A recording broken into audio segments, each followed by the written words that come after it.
પણ આપણે 4 વાગે નવરાત્રી પૂર્ણ થાય કે સવારે 6 વાગે પૂર્ણ થાય, ગ્રાઉન્ડ થી ઘરે જતી વખતે મારા રાજ્યની માતાઓ કે દીકરીઓએ ક્યારેય વિચારવું પડ્યું ખરી? તો આપણું ગુજરાત સૌથી સુરક્ષિત છે કે નહીં? ડેપ્યુટી સીએમ હર્ષ સંઘવીનું આ નિવેદન તમે સાંભળ્યું. આ નિવેદન આવ્યાના હજુ 2 દિવસ નથી થયા અને ગુજરાતમાં ફરી એકવાર ખાસ કરી અને વડોદરામાંથી મહિલાઓની છેડતીને લઈ અને કિસ્સો સામે આવી ગયો છે.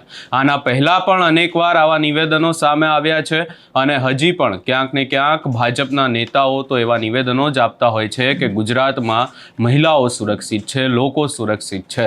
પરંતુ હવે શું કિસ્સો સામે આવ્યો છે એની વિગતે ચર્ચા કરીશું. નમસ્કાર, હું છું ઉજ્જવલ અને આપ જોઈ રહ્યા છો નિર્ભય ન્યૂઝ.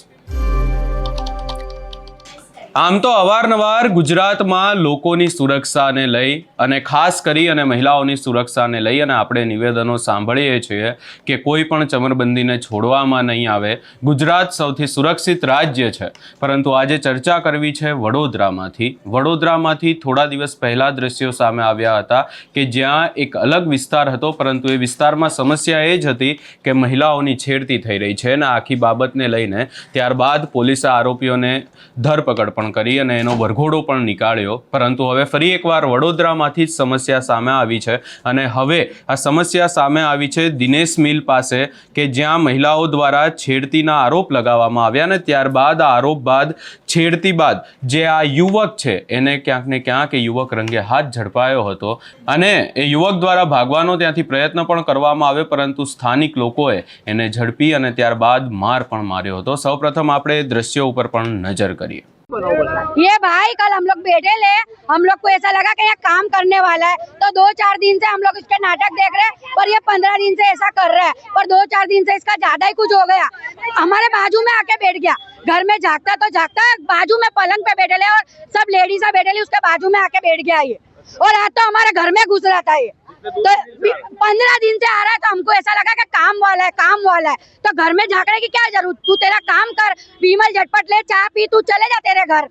15 दिन से संजय नगर, दिनेश मिल संजय नगर, साईं बाबा का मंदिर के बाजू में. पुलिस को जाने की अभी बुलाया है, अभी आएगी पुलिस. क्या मांग क्या है आपकी?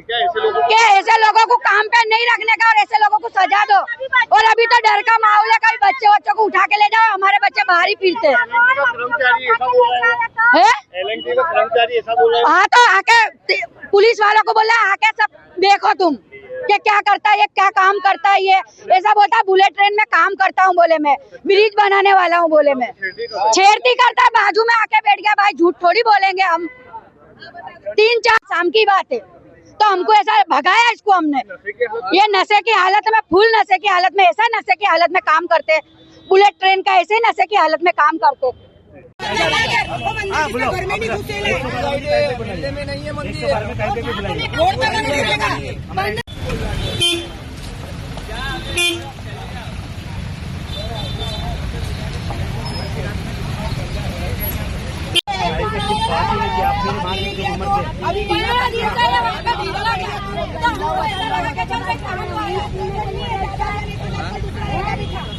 આપણું ગુજરાત આ દેશનું સૌથી સુરક્ષિત રાજ્ય તરીકે ઓળખાય છે. મારી માતાઓ, મારી બહેનો, આ વર્ષે નવરાત્રી કેટલા વાગ્યા સુધી રમી? જરા જોરથી બોલો, જરા હજી જોરથી બોલો, કારણ કે અમુક લોકોને કાનથી સંભળાતું નથી. 4 વાગ્યા સુધી નવરાત્રી રમી અને વટથી રમી કે નહીં? તમે થાક્યા ત્યાર સુધી કોઈએ નવરાત્રી બંધ કરાવી? તો આ છે આપણું ભારતીય જનતા પાર્ટીનું શાસન. અને 4 વાગે આપણે ઘરેથી કોઈને લેવા બોલાવવું પડ્યું? જરા જોરથી બોલો. કોઈએ બી ઘરેથી રાત્રે 4 વાગે નવરાત્રી પૂર્ણ કર્યા પછી ઘરે જવું હોય તો ઘરેથી કોઈ ભાઈ વડીલોને બોલાવવા પડ્યા લેવા માટે? તો આપણું ગુજરાત અને આપણા ગુજરાતની દીકરીઓ આપણે બીજા રાજ્યોની શું પરિસ્થિતિ છે આપણે ખબર છે કે નહીં? ત્યાં અંધારું થાય ત્યારે ઘરની બહાર નીકળવાનું શું થાય? પણ આપણે 4 વાગે નવરાત્રી પૂર્ણ થાય કે સવારે 6 વાગે પૂર્ણ થાય, ગ્રાઉન્ડથી ઘરે જતી વખતે મારા રાજ્યની માતાઓ કે દીકરીઓએ ક્યારેય વિચારવું પડ્યું ખરી? તો આપણું ગુજરાત સૌથી સુરક્ષિત છે કે નહીં? અને આ આપણા ગુજરાતની સુરક્ષા ઉપર વાતો કરનાર લોકોને આજે ચૂંટણીનો હજી તો જાહેરાત થઈ અને સાંજે અહીંયા હજારો બહેનોએ જાહેરમાં જવાબ આપી લીધો. આ માતાઓ ને બહેનોના આશીર્વાદ લેવા આવ્યો છું, આપ સૌ લોકોનો આભાર માનવા આવ્યો છું. હવે અહીંયા કાયદો અને વ્યવસ્થાની પણ અનેકવાર આપણે વાતો કરતા હોઈએ છીએ કે ગુજરાત સુરક્ષિત રાજ્ય છે અને અનેકવાર અનેક નિવેદનો પણ સાંભળીએ છીએ, પરંતુ છેલ્લા કેટલાય સમયથી એવા કિસ્સાઓ પણ સામે આવ્યા છે કે જ્યાં કાયદો અને વ્યવસ્થાને લઈ અને અનેક સવાલો ઊભા થઈ રહ્યા છે. એક પછી એક એવા બનાવો સામે આવે છે જ્યાં આરોપીઓ ક્યાંક ને ક્યાંક ખુલ્લેઆમ ફરતા હોય છે. અનેક આરોપીઓ એવા પણ છે કે જેમણે પોલીસે ધરપકડ પણ કરી છે, એમનો વરઘોડો પણ નીકાળવામાં આવી રહ્યો છે, પરંતુ આ સમસ્યાનો અંત શું છે એ પણ ક્યાંક ને ક્યાંક હાલ તો જોવાતું નથી.